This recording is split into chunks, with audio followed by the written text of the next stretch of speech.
Subscribe कीजिए daily trending news channel को और बेल आइकन को दबाइए लेटेस्ट न्यूज सबसे पहले पाने के लिए।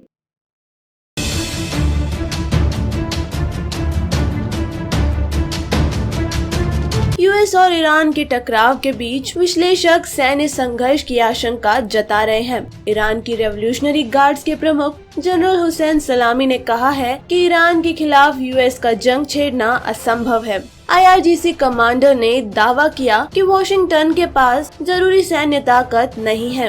उन्होंने यूएस के ईरान के समुद्री क्षेत्र में एयरक्राफ्ट की तैनाती को केवल मनोवैज्ञानिक दबाव बनाने की कोशिश करार दिया।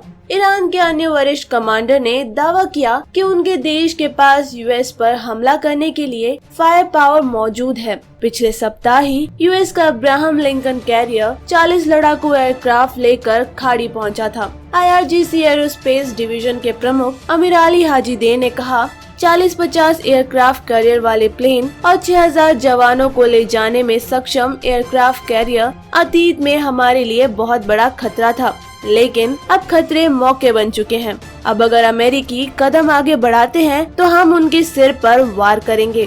अगर हालिया घटनाक्रम को देखें तो यूएस और ईरान सैन्य संघर्ष के करीब नजर आ रहे हैं। यूएस ने मध्य पूर्व एशिया में कथित ईरान के खतरे को लेकर युद्धपोतों की तैनाती की, तो दूसरी तरफ फारस की खाड़ी में सऊदी अरब के 2 तेल टैंक हमले का शिकार हो गए। यूएस और ईरान के बीच का तनाव लोगों को यूएस पर 2003 के हमले की याद दिला रहा है। हालांकि ईरान पर 2003 की तरह हमला करना यूएस के लिए आसान नहीं होगा।